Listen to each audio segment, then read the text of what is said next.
Hey guys, how's your week been? Good! So today on the news, a sex Mad Tortoise, a #1 blockbuster film with a budget of nothing, Trump saying something stupid, and the world's strongest dog. So our first story of today is about this legend, Diego the Galapagos tortoise. He has literally shagged his way into the history books. This sex pest has saved his species from extinction. Apparently he has like 800 kids at this point, but the sad news is that he's dropped off his last load and is now going into retirement. Ecuador's environmental minister, Paulo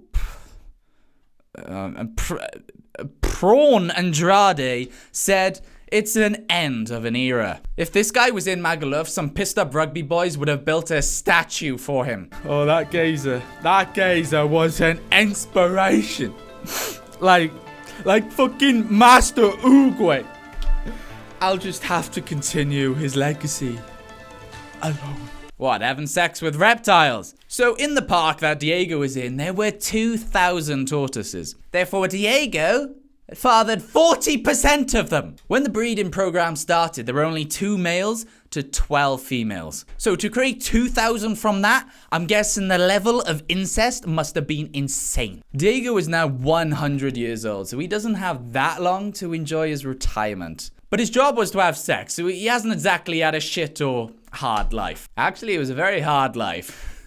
Diego boy! A film made by a couple of YouTubers has topped the US box office. The film is called Unsubscribe and it's only 29 minutes long. And the film was made entirely on Zoom. God, I wish I invested in those bastards. Do strip clubs do Zoom? That is a thought I will save for later. But the best part of this film is that it cost them absolutely nothing to do it. Well, that's it. They've won at lockdown. When lockdown ends and you're on a date, and the date asks, so, how was lockdown? Well, I made a film that topped the US box office quicker than Endgame and made $25,000 in one day. No, seriously, these guys made $25,500 in one day from ticket sales. Now, obviously, they only managed this because all the major films have been put on hold due to lockdown, but if you also want to make a film that gets to #1, I suggest you get cracking. But before you go off and start making your masterpiece, I should say that they had to rent an independent theater, so they actually made a slight loss on the film. But hey, they got it to #1, and in my eyes, that means this film's comparable to Avatar and The Dark Knight. Why not? So this next one is about my current favorite comedian, President Donald Trump. This man acts and looks like he's been imported from Looney Tunes. Now, most of you would have already heard about this, but you're hearing it again because it's just too funny. Trump said there would be fewer cases of coronavirus if the US stopped testing and contact tracing. Well, on paper, yeah. In reality, a hard no. Is this guy serious? Oh my God, President. People are dying from coronavirus, but there's no reported cases in America. I can't do the accent. I gotta get this closer, surely. Another Manscaped advert.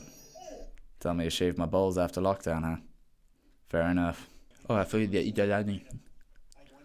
I could ride man from 150. Oh my God, President! People are dying from coronavirus, but there's no reported cases in America. Windmills are bird graveyards. Windmills? Yeah, I research them very much. More than you. Windmills don't actually help us right now. Yeah, I know. China windmills. China virus. China. Now, Trump has got absolutely roasted for his comments over on Twitter. I smashed the gas meter on my car's dashboard so I'd never run out of gas. Ooh, this guy looks posh. He's even used a comma in a tweet. Normally you only get one of them and one of those long YouTuber apologies.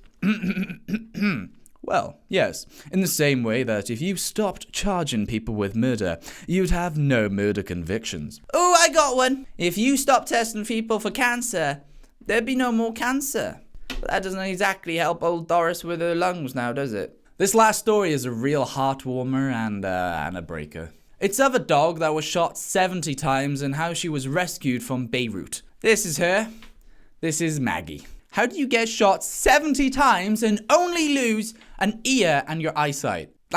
I know that's a lot to lose, but 70 times? How is she even alive? So, Maggie's job before being rescued was target practice. But as we know, she is rescued, and before we carry on, I'm going to show you she was rehomed in the UK with her extremely happy new owner. I'm now going to tell you the story of Maggie, so get yourself a box of tissues. Maggie spent her day chained to a box. Stomach big as hell because she was pregnant with more practice boards. Her eyes glued together because of an infection. Her jaws had been broken and her ear savagely removed. When you stroke her, you can feel the tiny bullets still lodged in her. But luckily, a guy called Hussein saved her from her torture. And due to the pups having no hope of a good home or a good life, he terminated the pregnancy. Honestly, Hussein did so much for Maggie. He deserves to have a statue built for him as well. I researched statues very much. Stop it. But look, this is Maggie's x-ray.